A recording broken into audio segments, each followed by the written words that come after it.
بسم الله الرحمن الرحيم الحمد لله والصلاة والسلام على رسول الله وعلى آله وأصحابه أجمعين أما بعد ناظرین کرام السلام علیکم ورحمۃ اللہ وبرکاتہ۔ مسلمان کے شب و روز کے عنوان سے اس پروگرام کے ہمراہ ہم آپ کی خدمت میں حاضر ہیں، اور آج کی اس نشست میں ہمارا موضوع گفتگو ہے ایذا رسانی سے گریز،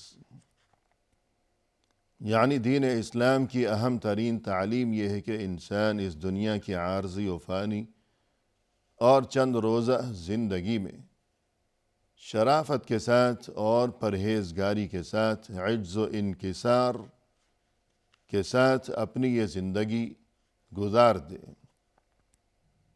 نہ یہ کہ اس کے مزاج میں غصہ، انتقام، ظلم و زیادتی کے جذبات اور یہ کہ وہ کسی بھی شکل میں لوگوں کو اذیت اور تکلیف پہنچاتا ہو، تو اس چیز سے دین اسلام میں نہایت سختی کے ساتھ منع کیا گیا ہے۔ رسول اللہ صلی اللہ علیہ وسلم نے ارشاد فرمایا، المسلم من سلم المسلمون من لسانہ ویدہ، مسلمان تو وہ ہے کہ تمام مسلمان جس کی زبان اور جس کے ہاتھ سے محفوظ رہیں۔ مسلمان در حقیقت وہی ہے کہ باقی تمام مسلمان اس کی زبان کے شر سے اور اس کے ہاتھ کے شر سے سلامت رہیں۔ المسلمون، المسلم، اور یہ کہ من سلم، پھر المسلمون، تو یہ اسلام، مسلمان، مسلم اور سلامتی، یہ در حقیقت باہم لازم و ملزوم ہے۔ نہ تو وہ اپنے ہاتھ سے کسی کو نقصان پہنچائے، تکلیف پہنچائے، دست درازی سے وہ باز رہے ہمیشہ، اور اسی طرح زبان درازی سے بھی وہ باز رہے ہمیشہ۔ اسی طرح فرمایا رسول اللہ صلی اللہ علیہ وسلم نے، کل المسلم علی المسلم حرام، دمہ ومالہ وعرضہ، مسلمان کا سبھی کچھ دوسرے مسلمان پر حرام ہے، اس کا خون بھی اور اس کی عزت و آبرو بھی اور اس کا مال بھی۔ یعنی مسلمان نہ تو کسی کو جانی نقصان پہنچائے اور نہ ہی مالی نقصان پہنچائے، اور نہ ہی کسی کو بے عزت کرے، رسوا کرے، کہ یہ تمام چیزیں کہ ہر مسلمان کی جان اور اس کا مال اور اس کی عزت و آبرو، اسے ہر ایک پر اللہ کی طرف سے ہمیشہ کے لیے حرام قرار دیا گیا ہے۔ اور دوسروں کو تکلیف پہنچانے کا اور ایذا رسانی کا یہ جو معاملہ ہے کہ جس سے دین اسلام میں انتہائی سختی کے ساتھ منع کیا گیا ہے، تو اس بات کو یوں بھی سمجھنا چاہیے کہ رسول اللہ صلی اللہ علیہ وسلم نے ایک موقع پر ارشاد فرمایا کہ الایمان بضع وستون او 70 شعبہ، اعلاها لا الہ الا اللہ وادناها اماطة الاذى عن الطریق۔ فرمایا کہ ایمان کے بہت سے حصے ہیں، 70 کے قریب حصے ہیں ایمان کے، یعنی بہت سے ایسے کام ہیں کہ جن کے بارے میں یہ ایمان رکھنا چاہیے کہ یہ سب ایمان ہی کے حصے ہیں۔ یہ عقیدہ اور یہ تصور رکھنا چاہیے کہ جو کوئی یہ کام کرے گا تو گویا یہ اس بات کی علامت ہے کہ اس کے دل میں ایمان ہے، یہ مومن ہے۔ اور جو کوئی فلاں کام کر رہا ہے تو یہ اس بات کی علامت ہے کہ یہ مومن ہے۔ تو ایمان کے بہت سے شعبے ہیں، بہت سے حصے ہیں۔ تو فرمائے کہ یہ جو ایمان کے بہت سے شعبے ہیں تو ظاہر ہے کہ ان میں آپس میں درجہ بندی ہے، کوئی شعبہ، کوئی حصہ ایمان کا، کوئی حصہ وہ بلند ترین ہے اور کسی شعبے کا درجہ کم ہے۔ تو فرمائے کہ اعلیہا لا الہ الا اللہ، ایمان کے جتنے بھی درجات ہیں، شعبے ہیں، ان میں سب سے بلند ترین شعبہ یہ ہے کہ لا الہ الا اللہ، انسان اپنے دل کی گہرائیوں سے اس چیز کا اقرار کرے اور پھر یہ کہ زبان سے بھی اس چیز کا اعتراف و اظہار کرے کہ لا الہ الا اللہ، وَأَدْنَاهَا إِمَاطَةُ الْأَذَى عَنِ الطَّرِيقِ، جبکہ ایمان کا جو ادنا شعبہ ہے وہ یہ کہ راستے میں پڑی ہوئی اگر کوئی تکلیف دہ قسم کی چیز انسان کو نظر آئے تو اسے وہاں سے ہٹا دے، یعنی تکلیف دہ چیز کو، تکلیف کو وہ کسی بھی شکل میں ہو، اسے ہٹا دینا۔ تو جب تکلیف دہ چیز کو یا تکلیف کو ہٹا دینا یہ ایمان کا ایک حصہ ہے، تو پھر اس سے یہی بات واضح ہوئی کہ اگر کوئی دوسروں کو تکلیف پہنچاتا ہے تو گویا وہ چیز ایمان کے تقاضوں کے برعکس ہو جائے گا وہ معاملہ۔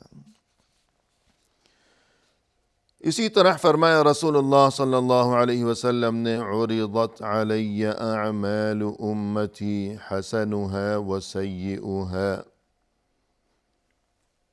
میرے سامنے پیش کیے گئے میری امت کے اعمال، اچھے کام بھی اور برے کام بھی، یعنی میری امت کے لوگ کوئی اچھے کام کر رہا ہے، کوئی برے کام کر رہا ہے، یا ایک ہی انسان کبھی اچھے کام کرتا ہے کبھی برے کام کرتا ہے۔ الغرض یوں اعمال پیش کیے گئے اللہ کی قدرت سے رسول اللہ صلی اللہ علیہ وسلم کو دکھائے گئے امت کے اعمال۔ تو فرمائے کہ فوجدت فی محاسن اعمالها الاذى يماط عن الطریق، تو جو اچھے کام مجھے دکھائے گئے ان میں نے ایک اچھا کام یہ بھی دیکھا کہ کوئی شخص راستے میں پڑی ہوئی کوئی تکلیف دہ چیز ہٹا رہا ہے، یعنی یہ اتنا بہترین کام ہے کہ رسول اللہ صلی اللہ علیہ وسلم کو اللہ کی طرف سے بطور معجزہ یہ منظر دکھایا گیا، اس کا مشاہدہ کرایا گیا کہ کتنی خوشی کی بات ہے، کتنا اچھا کام کہ ایک امتی نہ جانے کون کہاں کس جگہ دنیا کے کس علاقے میں کس زمانے میں کون خوش نصیب ہوگا، وہ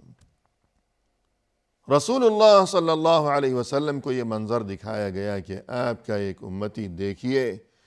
یہ راستے میں پڑی ہوئی تکلیف دہ چیز ہٹا رہا ہے۔ وَوَجَدْتُ فِي مَسَاوِئِ أَعْمَالِهَا النُّخَامَةَ تَكُونُ فِي الْمَسْجِدِ لَا تُدْفَنُ، اور مجھے امت کے جو برے اعمال دکھائے گئے تو ان میں نے ایک یہ منظر بھی دیکھا کہ کسی نے مسجد میں اپنی ناک جھاڑی ہے، ناک صاف کیا ہے مسجد میں کسی نے، لیکن پھر اسے اس نے زمین میں دفن نہیں کیا، اوپر مٹی نہیں ڈالی، ویسے ہی چلتا بنا۔ یعنی پرانے وقتوں میں سیدھی سادی عمارتیں اور اسی طرح مساجد بھی سیدھی سادی کچے فرش، مٹی کے فرش، تو یوں شاید کسی نے ناک اپنی جو ہے وہ وہاں صاف کی ہوگی، اور اسے چاہیے یہ تھا کہ ادب یہ ہے کہ اگر کوئی ایسی صورتحال پیش آ جائے، اولاً تو مسجد میں ایسے کام ہی نہیں کرنے چاہیے، لیکن اگر کسی نے مجبوراً یا کسی بھی وجہ سے یا اچانک کوئی معاملہ پیش آ گیا، ناک صاف کی ہے تو اسے چاہیے تھا کہ وہ چھپا دیتا، اوپر مٹی ڈالتا۔ تو آج کل تو ویسے ہی پختہ فرش ہیں، قالین ہیں وغیرہ، لیکن اس دور میں تو آج کل بھی اس کی کوئی اور مثال ہو سکتی ہے۔ کسی بھی شکل میں مسجد میں گندگی کرنا، کچرا کرنا۔ الغرض برے اعمال بھی دکھائے گئے اور اچھے اعمال بھی دکھائے گئے امت کے، اور ان اچھے اعمال میں ایک عمل یہ بھی دکھایا گیا کہ کوئی شخص راستے میں پڑی ہوئی کوئی تکلیف دہ چیز ہٹا رہا ہے۔ اور اسی طرح ایک موقع پر رسول اللہ صلی اللہ علیہ وسلم نے ارشاد فرمایا، بینما رجل یمشی بطریق وجد غصن شوک فأخذه فشکر اللہ له فغفر اللہ له۔ ایک شخص کسی راستے میں جب چلا جا رہا تھا تو اس نے دیکھا کہ راستے میں کوئی خاردار قسم کی جھاڑی پڑی ہوئی ہے، خاردار، اس میں کانٹے لگے ہوئے ہیں۔ اس قسم کی کوئی جھاڑی راستے میں پڑی ہوئی ہے جس میں کانٹے لگے ہوئے ہیں۔ اس نے وہ کانٹے دار، وہ خاردار جھاڑی اٹھا کر راستے سے ایک طرف رکھ دی، راستے سے ہٹا دی۔ نتیجہ کیا ہوا کہ بظاہر تو یہ معمولی سا عمل نظر آتا ہے یا محسوس ہوتا ہے، لیکن نتیجہ عمل بظاہر معمولی سا ہے، لیکن اس کا نتیجہ وہ کس قدر عظیم ترین ہے۔ فرمائے کہ فشکر اللہ لہ فغفر اللہ لہ، اللہ نے اس کے اس عمل کی قدر دانی فرمائی، اور پھر یہ کہ اللہ نے اسے معاف فرما دیا، اس کی مغفرت کا اعلان کر دیا گیا۔ قدر دانی، اللہ کی طرف سے اس کے اس عمل کی قدر دانی کی گئی، اور مزید یہ کہ اللہ کی طرف سے اسی وقت کہ قیامت تو نہ جانے کب برپا ہوگی، حساب و کتاب، یہ محشر وغیرہ اور یہ میزان، یہ سب کچھ، اور یہ نامہ اعمال، یہ تو بہت دور کی اور بہت بعد کی باتیں ہیں۔ اسی وقت نقد کہ اس نے وہ جھاڑی وہاں سے ہٹائی، اور نقد اللہ کی طرف سے اس کی مغفرت کا اعلان اور فیصلہ جاری کر دیا گیا۔ اور یہ کہ رسول اللہ صلی اللہ علیہ وسلم نے فرمایا، اتقوا اللاعنین، دو ایسی چیزیں جو کہ موجب لعنت ہیں، ان سے ہمیشہ بچتے رہو، موجب لعنت ہیں۔ یعنی اگر کوئی انسان یہ دو کام کرے گا تو اس کا لازمی نتیجہ یہی ظاہر ہوگا کہ اس پر لعنت پڑے گی، لوگ اسے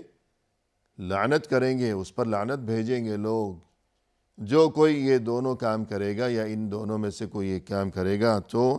ایسے کاموں سے بچتے رہو کہ جن کی وجہ سے لوگ تم پر لعنت کرنے لگیں، بددعائیں دینے لگیں۔ کیا ہیں وہ دو کام؟ الذی یتخلی فی طریق الناس او ظلہم، ایک کام تو یہ کہ انسان لوگوں کے راستے میں اگر قضائے حاجت کیا کرتا ہو، اور دوسرا کام یہ کہ سائے میں، کہ جہاں لوگ سائے کے لیے اور سستانے کے لیے آیا کرتے ہیں کہ سائے میں ذرا تھوڑا آرام کر لیا جائے کچھ، تو ایسے مقامات پر کہ یا راستے میں یا سائے میں کسی نے اگر قضائے حاجت کی ہے کہ جو گندگی ہوتی ہے، ایسا کوئی کام کیا ہے کسی نے، تو اب جو کوئی بھی آئے گا اور نہ جانے کوئی مسافر، کوئی تھکا ہارا، وہ کہاں سے چلتا ہوا دور سے آیا ہے، یہ آس لیے ہوئے، حسرت دل میں لیے ہوئے کہ سایہ نظر آ رہا ہے، کوئی درخت ہے یا کوئی عمارت ہے یا کوئی بھی جگہ ہے کہ اس کا سایہ، تو میں وہاں جاؤں، ذرا سستا لوں، آرام کر لوں، دھوپ سے بچ سکوں۔ لیکن چلتا ہوا، ہانپتا کھانپتا، پسینے بہاتا ہوا جب وہاں پہنچا تو دیکھا کہ وہاں تو کسی نے گندگی کر رکھی ہے، قضائے حاجت کر رکھی ہے، تو ظاہر ہے کہ پھر اس کی کیا کیفیت ہوگی، کیا حال ہوگا، اور اس کے منہ سے اس کے لیے بددعا ہی نکلے گی۔ اسی طرح راستے میں کوئی چلا جا رہا ہے، گھر سے نکلا ہے، اور ظاہر ہے کہ انسان جب گھر سے نکلتا ہے تو مخصوص تیاری کرتا ہے، عمدہ لباس پہنتا ہے، اور یوں وہ تیار ہو کر گھر سے نکلا کہیں جانے کے لیے، لیکن راستے میں اچانک اس کا پاؤں جو ہے وہ کسی گندگی پر پڑ گیا کہ کسی بدبخت انسان نے، بے حس انسان نے وہاں گندگی کر رکھی ہے، قضاء حاجت کر رکھی ہے۔ تو اب اس کا کیا حال ہوگا؟ واپس جائے گا؟ کیا کرے گا؟ پھر نہائے دھوئے گا؟ کپڑے بدلے گا؟ تو اس کے منہ سے ظاہر ہے کہ ایسی بری حرکت کرنے والے کے لیے لعنت ہی نکلے گی، بد دعا ہی نکلے گی۔ تو اس لیے فرمایا رسول اللہ صلی اللہ علیہ وسلم نے کہ جو کوئی ایسا کرے گا تو پھر لوگ اسے بد دعا دیں گے، لہذا ان حرکتوں سے، یعنی دوسروں کو تکلیف پہنچانے کے جو معاملات ہیں ان سے انسان کو ہمیشہ گریز کرنا چاہیے، اجتناب ہی کرنا چاہیے۔ اور اسی طرح فرض کیجئے کہ اگر کوئی انسان یا کوئی جانور ہے، فرض کیجئے وہ کسی درخت کو دیکھ کر، یا آج کل فرض کیجئے کہ مثلاً کہیں پل ہے، فلائی اوور ہے، تو اس کے نیچے انسان دیکھتا ہے کہ سایہ ہے، وہاں جائے، لیکن اس کے بعد وہاں پہنچنے کے بعد وہ دیکھے کہ وہاں گندگی کے ڈھیر ہیں، یا بہت سے لوگ وہاں کھانے پینے کے جو زائد کھانے پینے سے فراغت کے بعد جو ان کے خالی ڈبے ہوتے ہیں، یا خالی بوتلیں ہیں، شیشے ہیں ٹوٹے ہوئے، اس قسم کی چیزیں پڑی ہوئی ہیں، تو ظاہر ہے کہ یہ چیز بھی لوگوں کے لیے اذیت کا سبب بنتے ہیں۔ یوں جگہ جگہ یوں خالی ڈبے پھینکنا، اور یہ کہ کچرے کے ڈھیر لگانا، اور یہ کہ بوتلیں، شیشے، تو یہ سب کچھ دوسروں کے لیے اذیت کا باعث بنتی ہیں۔ یہ تمام چیزیں کہ جن سے بچنا ضروری ہے۔ اور اسی طرح ایک چیز جس کے بارے میں ہمیں سمجھنا چاہیے کہ یہ بھی دوسروں کے لیے اذیت کا سبب بنتی ہے، وہ نامناسب طریقے سے گاڑی چلانا، کہ بہت تیز گاڑی چلانا کہ جس میں دوسروں کو تکلیف ہو، یا اسی طرح نامناسب طریقے سے ہارن بجانا، یا اسی طریقے سے چھوٹے بچوں کے حوالے گاڑی کر دینا کہ بہت سے ماں باپ کہتے ہیں کہ یہ ابھی سے چلائے گا، سیکھے گا، اسے پریکٹس ہوگی اور یہ کہ مہارت حاصل ہوگی، حالانکہ انہیں یہ بات سوچنی چاہیے کہ یہ چیز خود بچے کے لیے بھی خطرناک ہے اور دوسروں کے لیے بھی خطرناک ہے، اور پھر یوں انہی حرکتوں کے نتیجے میں جان لیوا قسم کے حادثات پیش آیا کرتے ہیں۔ تو یوں گاڑی غلط طریقے سے چلانا، تیز رفتاری اور لاپرواہی کے ساتھ چلانا، یا چھوٹے بچوں کے ہاتھ میں گاڑی دینا، یہ تمام حرکتیں بھی ایسی ہیں کہ جو دوسروں کے لیے بڑی اذیت کا اور نقصان کا سبب بنا کرتی ہیں، جبکہ دین اسلام میں اس چیز سے، یعنی دوسروں کو اذیت اور تکلیف اور نقصان پہنچانے سے سختی کے ساتھ منع کیا گیا ہے، لہذا اس سے پرہیز کرنا چاہیے ضرور۔ اسی کے ساتھ ناظرین کرام، فی امان اللہ، وآخر دعوانا ان الحمد للہ رب العالمین۔